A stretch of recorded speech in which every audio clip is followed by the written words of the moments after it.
اپنے دل میں یاد کرتا میں بھی اسے اپنے دل میں یاد کرتا ہوں۔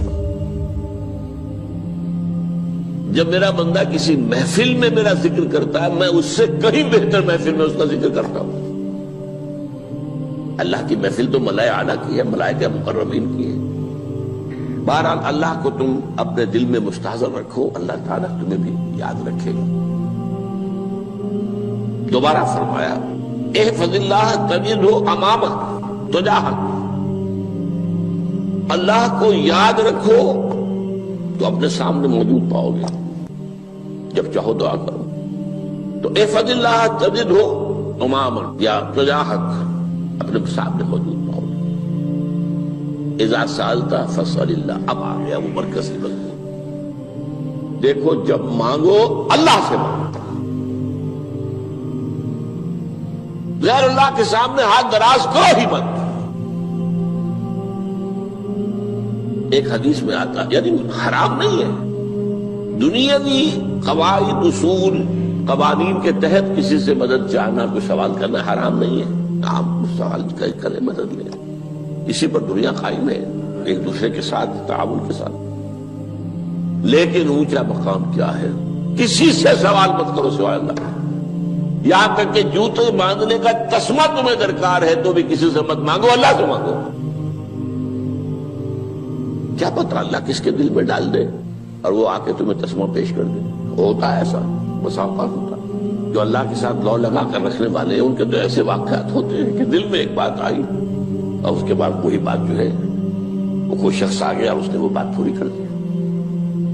کیونکہ لوگوں کے دل جو ہے وہ تو اللہ کے دو انگلیوں کے مابین جو چاہتا پھیر دیتا۔ کیا پتہ اللہ کسی فرشتے کو انسانی شکل میں بھیج دے، آتا ہے فرشتہ، آتا ہے انسانی شکل میں آتا ہے، آپ کی تکلیف کو رفع کر دے، آپ کی ضرورت کو پورا کر دے۔ اسی سے مانگو، کسی اور سے مانگو۔ یہ ہے توحید کا لب لباب۔ یوں سمجھیے اسلام کی جڑ کیا ہے؟ ایمان۔ اسلام کا جو خارجی نظام عمل ہے، انفرادی اعمال ہو اجتماعی ہو، ان سب کی روح رواں کیا ہے؟ ایمان۔ ٹھیک، ایک بات ہو گئی۔ ایمان کا خلاصہ لب لباب کیا ہے؟ ایمان باللہ۔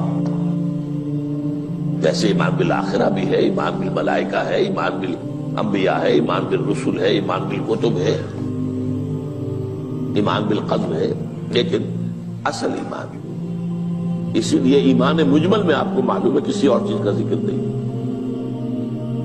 آمنت باللہ کما ہوا باسمائہ وصفاتہ وقبلت جمیع احکامہ اقرار باللسان وتصدیق بالقلب، یہ ایمان مجمل ہے۔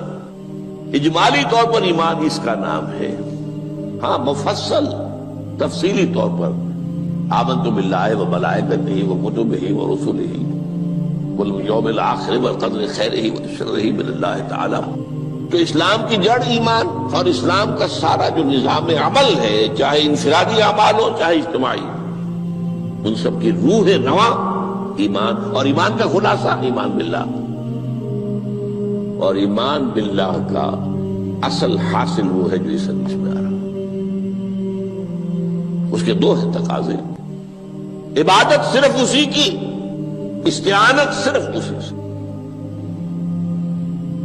اس لیے میں نے سورہ فاتحہ کا تذکرہ شروع میں کیا۔ یہ عبادت کا جوہر ہے، عبادت کا جو ہے یہ ایمان کا حاصل، عبادت صرف اس کی ہے اور استعانت صرف اس سے۔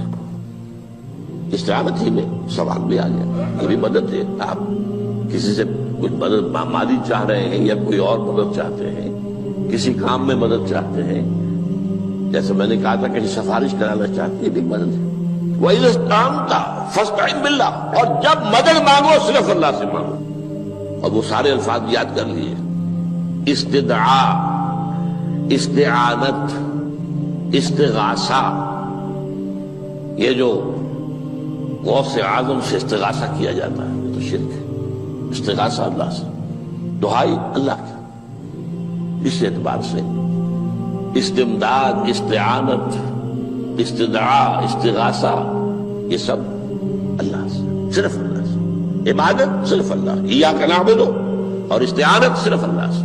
مانگو صرف اللہ سے، جب مدد طلب کرو صرف اللہ سے، اور جان لو اگر تمام لوگ جمع ہو کر تمہیں کوئی فائدہ پہنچانا جائے نہیں پہنچا سکتے، الا بشیء قد کتب اللہ لک وان اجتمعوا علی ان یضروک بشیء لم یضروک الا بشیء قد کتب اللہ علیک، اگر سب مل کر چاہے تمہیں کوئی نقصان پہنچا دے نہیں پہنچا سکتے مگر وہی کچھ جو اللہ نے تمہارے لیے لکھ دیا۔ اب بتائیے خوف کی جڑ کٹ جائے گی کہ نہیں؟ یہ جو ایمان جو ہے یہ خوف اور حزن دونوں سے نجات دلانے والی بات ہے۔ جو حقیقی مومن ہے وہ اللہ کا ولی ہے، حقیقی مومن وہ اللہ کا ولی ہے، اور الا ان اولیاء اللہ لا خوف علیہم ولا هم يحزنون۔ یہ اولیاء اللہ کو علیحدہ مخلوق نہیں ہے، کوئی ان کے سر پہ سینگ نہیں ہوتے، انسان ہی ہوتے ہیں، لیکن حقیقی معنی میں مومن ان اعتبارات سے جو آج ہم پڑھ رہے ہیں، ایمان اس درجے کا پہنچ گیا تو اللہ کا ولی ہے۔ ان لوگوں کے لیے خوف کس بات کا ہوگا؟ کس سے خوف کروں؟ اس کے ہاتھ میں کچھ ہے ہی نہیں، اور اگر کچھ اللہ نے میرے لیے لکھ دیا وہ آ کر رہے گا، چاہے میں لاکھ گڑ گڑاؤں اس کے سامنے کہ مجھے چھوڑ دے، اگر اللہ نے لکھا وہ آیا وہ تو آئے گا، تو کاہے کو اس کے سامنے گڑ گڑانا، کاہے کو جمبسائی کرنا اس کے سامنے، اور کسی کے ہاتھ میں کچھ ہے ہی نہیں، میرا خیر ہے ہی نہیں، کاہے کو خوشامد کرو اس کی۔ اور سنیے، رفعت الاقلام، دیکھو نوجوان، قلمیں اٹھا لی گئی ہیں، وجفت الصحف، اور جو رجسٹر ہیں صحیفے ان کی سیاہی خشک ہو چکی ہے۔ یہ ہے وہ اللہ کا علم، اس میں ہر شے لکھ دی گئی ہے، اس کی قلم اٹھا لیے گئے۔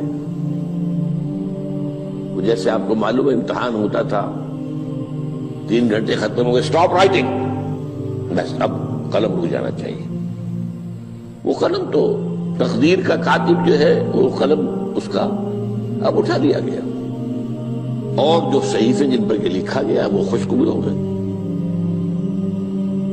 یہ تو روایت ہے جو امام ترمذی نے جس کو روایت کیا، یہ متن ان کا ہے جو ہم نے پڑھا ابھی، اور ان کا قول یہ ہے کہ یہ حدیث حسن صحیح ہے، لیکن یہی روایت اور انہی راوی سے عبداللہ ابن عباس سے رضی اللہ تعالیٰ عنہما اور بھی محدثین نے کی ہے، تو اس میں سے ایک اور متن جو ہے وہ یہاں پر امام نووی نے دے دیا ہے۔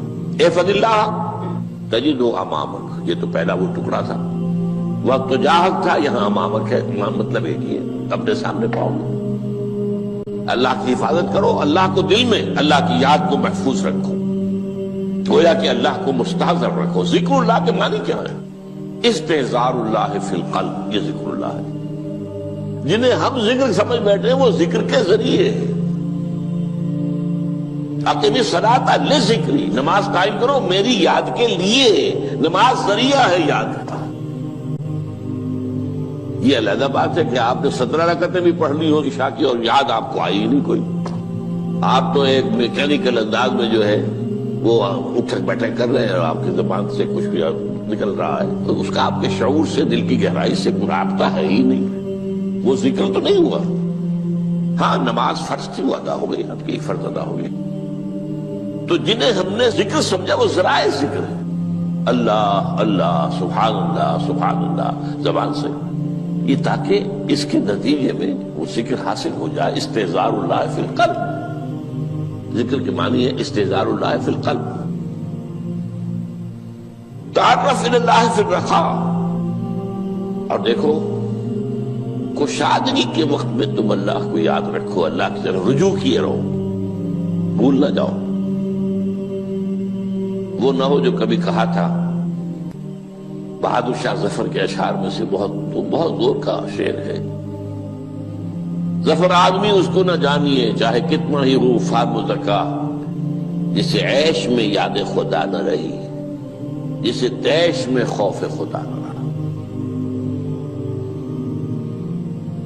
وہ ہے کشادگی کی حالت میں، جبکہ تمہارے لیے کشادگی ہے، اللہ کی طرف رجوع کیے رکھو۔ یعرف کا فی الشدہ، تو اللہ اپنی توجہ تم پر رکھے گا شدت کے وقت میں، جب تمہیں کوئی تکلیف ہے اس تکلیف کو تم پر آسان کر دے گا۔ تکلیف تو آنی ہے، جو لکھی ہوئی ہے وہ تو آئے گی، لیکن یہ کہ اللہ تعالیٰ اس کی شدت کو، ایک ہی چیز ہے جس کو ایک انسان بہت شدت کے ساتھ محسوس کر رہا ہے، دوسرا آدمی اتنا نہیں محسوس کر رہا ہے، احساس کا معاملہ ہوگا نا۔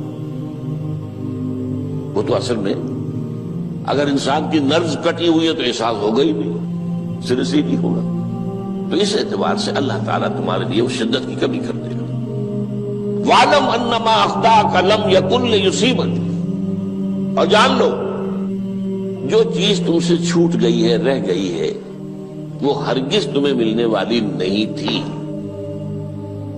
اب آپ نے کسی ملازمت کے لیے درخواست دی ہے، درخواستیں مانگی گئی ہیں، اپنی سی محنت کر لی، نہیں ملی ملازمت، اب آپ بیٹھے ہوئے افسوس میں، رنج میں، غم میں، فلاں نے یہ کر دیا، فلاں نے یہ کر دیا، وہ فلاں جو ہے بڑی تکڑی سفارش لے آیا تھا، فلاں نے رشوت دے دی۔ چھوڑو میاں اس کو، وہ تمہارے لیے نہیں تھی۔ کاہے کو اپنے ذہن کے اندر یہ کھچڑی پکا رہے ہو بیٹھے ہوئے؟ خواہ آپ شاید سوء ظن میں بھی مبتلا ہو رہے ہو، کسی نے نہ رشوت دی اور آپ سمجھتے ہو کہ رشوت دی ہے اس نے۔ یہ ساری چیزیں جو ساری سیئات، ان کی جڑ کٹ جائے گی۔ وَاعْلَمْ أَنَّمَا أَخْطَأَكَ لَمْ يَكُنْ لِيُصِيبَكَ وَمَا أَصَابَكَ، اور جو چیز تم پر آ گئی، لَمْ يَكُنْ لِيُخْطِئَكَ، ہو ہی نہیں سکتا تھا کہ وہ تم پر نہ۔ یہ کر لیتا تو ہو جاتا، شاید یہ کر لیتا، میں نے ٹیکا پہلے لگوا دیا ہوتا تو یہ بات نہ ہوتی۔ بھائی وہ جو ہونا تھا وہ ہونا تھا۔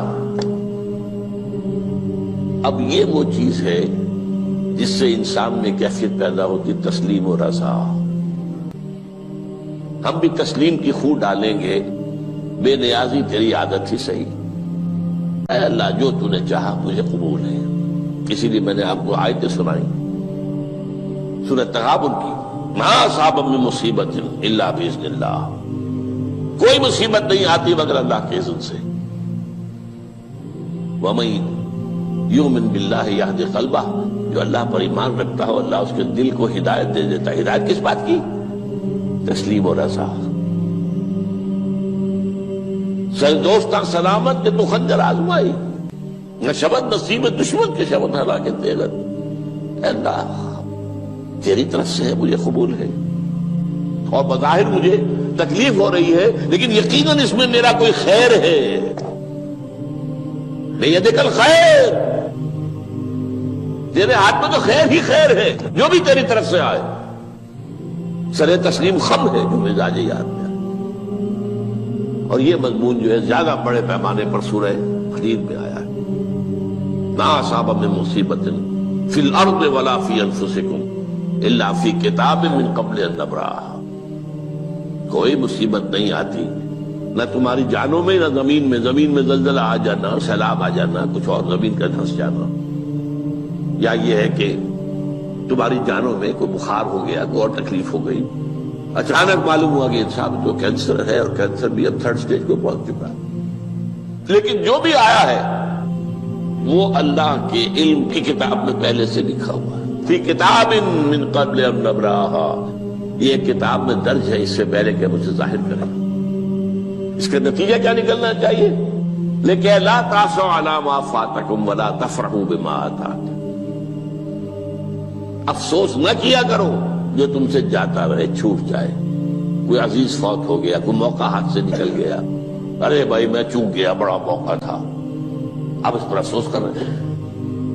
نہیں، جو چیز لیکن لا تأسوا علی ما فاتک ولا تفرحوا بما آتاک، جو اللہ تمہیں دے دے اس پر اتراؤ مت۔ وما اصابک لم یکن لیخطئک واعلم ان النصر مع الصبر، اور جان لو اللہ کی مدد صبر کے ساتھ آتی ہے، جو آئے اس کی طرف سے جھیلو۔ زبان پر کلمہ شکوہ اور شکایت نہ آئے، اللہ سے شکایت نہ آئے، تسلیم و رضا، جو تیری رضا ہے۔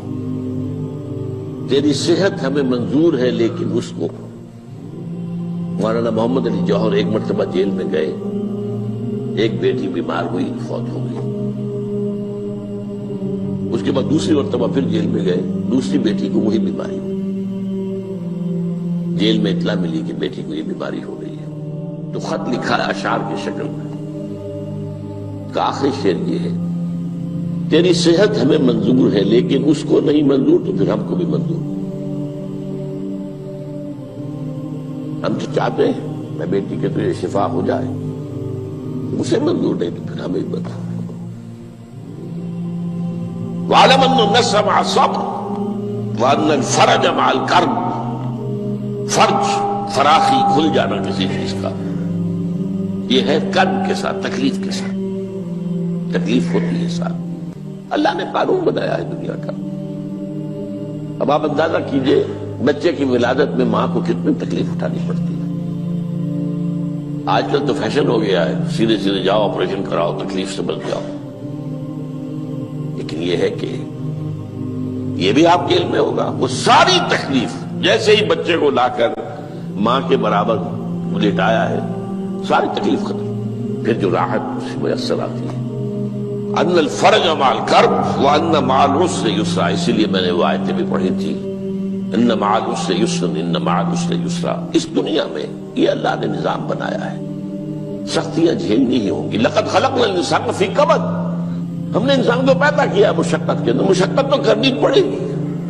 کسی کی جسمانی مشقت زیادہ، کسی کی ذہنی مشقت زیادہ، مشقت سے چارہ کسی کو نہیں۔ تو یہ ہے ان مع العسر یسرا ان مع العسر یسرا۔